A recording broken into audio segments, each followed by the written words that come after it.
Michael here from Attention Bazaar. Thank you for joining me. Today's video was unexpected for me. I didn't realize I was going to make this, but I've made two previous videos on attention. One just pay attention, and the other one was pay attention part B. And today I think I need to do part C for that. The more I reviewed those videos and thought about what I didn't say, the more I thought it was important to say a few more things. And today I want to talk about types of attention. Ultimately, I want to focus on two particular types that I think are most interesting to me.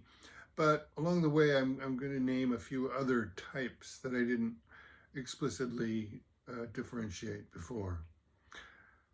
One form of attention is selective attention. Well, start earlier than that. There's volitional and unvolitional or non-volitional. So there's things we choose to pay attention to and we make an effort and focus on it. And then there are things that happen and they grab our attention and we didn't choose to pay attention to them.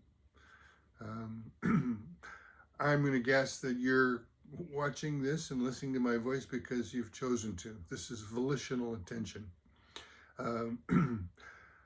Once we choose to pay attention, it's called selective attention. And we pay attention to what we want to, and we ignore what we don't want to pay attention to. So there's two parts to it. One is what we focus on, and the other is what we ignore. This can turn into sustained attention, which just means carrying on with that for a long time, for a sustained period of time. There's also something called divided attention, which means being able to pay attention to more than one thing at the same time. This is an actual form of attention. I'm sure it's what multitaskers can do.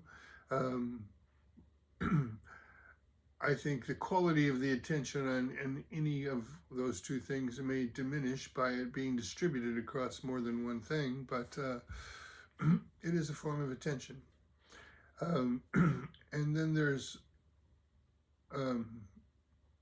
alternating, which is going back and forth.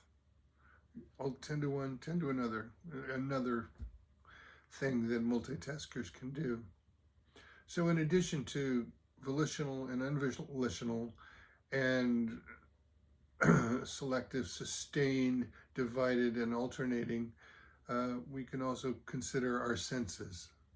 We can pay attention with our hearing, with our sight, with our touch. Something I haven't seen acknowledged, and I think it's another area where our attention can go, is internally. We can pay attention to our thoughts, internal imagery. We can pay attention to bodily sensations, which may be on a feeling level. We might put that as the sense of feeling, but I think we can also pay attention to our subjective inner world. So I wanted to mention all of those, but the two that I really wanted to focus on have to do with all of that, and particularly selective attention and something that I would call free-floating attention. Thanks for joining me today. If you like this video, please give it a like and subscribe to my YouTube channel. Below, you'll also find a description for my online store called Attention Bazaar. You'll also find a link for the store. So I invite you to come and browse, and who knows, maybe you'll find something that's just right for you. Okay, without any further ado, let's get back to the video. So when we choose select to pay attention to something, we also are choosing not to pay attention to anything else as much as possible. And this serves a purpose. This helps us pursue a goal. If we know what we want and we're pursuing that, then it's very useful to have selective attention. The cost or the potential downside is all the stuff we don't notice because we're really focused on something. That's where free-floating attention comes in. And this is something that I've heard is a recommendation for therapists, in sitting with people and listening and having conversation, therapeutic conversation, that it's ideal if our attention is free floating, that we're open, we're not focused on an agenda, we're not trying to drive something through, we're just noticing as much as we can. So it's alert and it's open, and it will respond to things that arise, and it could turn into selective and sustained for a little bit. But if you're wanting to carry on with this mode of free floating attention, you would come back to an open space. I think that this is really important, that it's a balancing kind of attention to what might be too laser-like and too one-track minded. I think it has a lot of benefits. One is that it can enhance our sense of creativity, because we're noticing novel things. We're leaving ourselves open to the possibility of surprise. And many of the things that will come into our awareness, if we're open like that, feed the creative process. It's also very important, and perhaps this is why it's especially good for therapists, but I think it's good for all of us. It helps us listen better.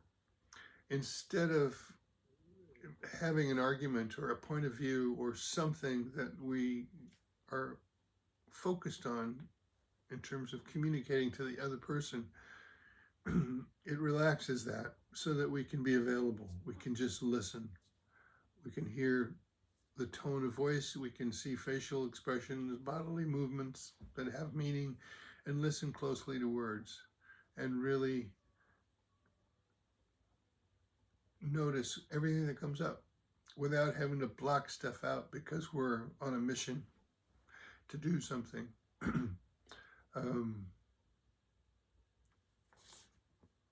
I had written down a note. I think there was one more thing. Well, in it, so if it's good for listening, it's also good for an open dialogue.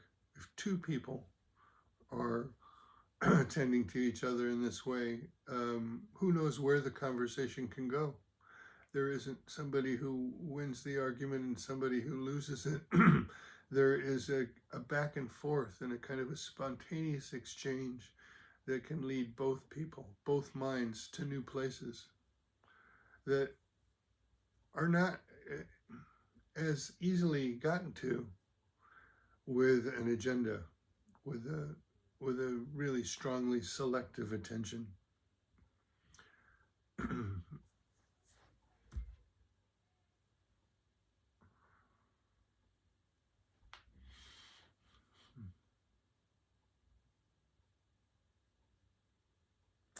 Well, probably there's more to say about this, but I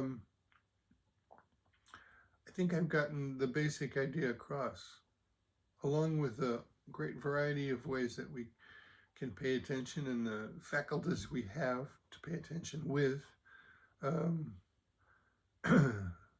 There's selective attention, which ignores things, and a more open, free-floating attention that is ready for the next novel thing to emerge. So we can give that our attention and be curious about it. I think it's also curiosity, enhances curiosity. Okay, well, this is a rather brief, but I felt important addition to the first two videos on attention. And perhaps I'll come back to this topic from another angle in the future. But for now, I think that's it. Thanks for coming. Thanks for your attention, as always. and have fun with it. Bye. Toodaloo.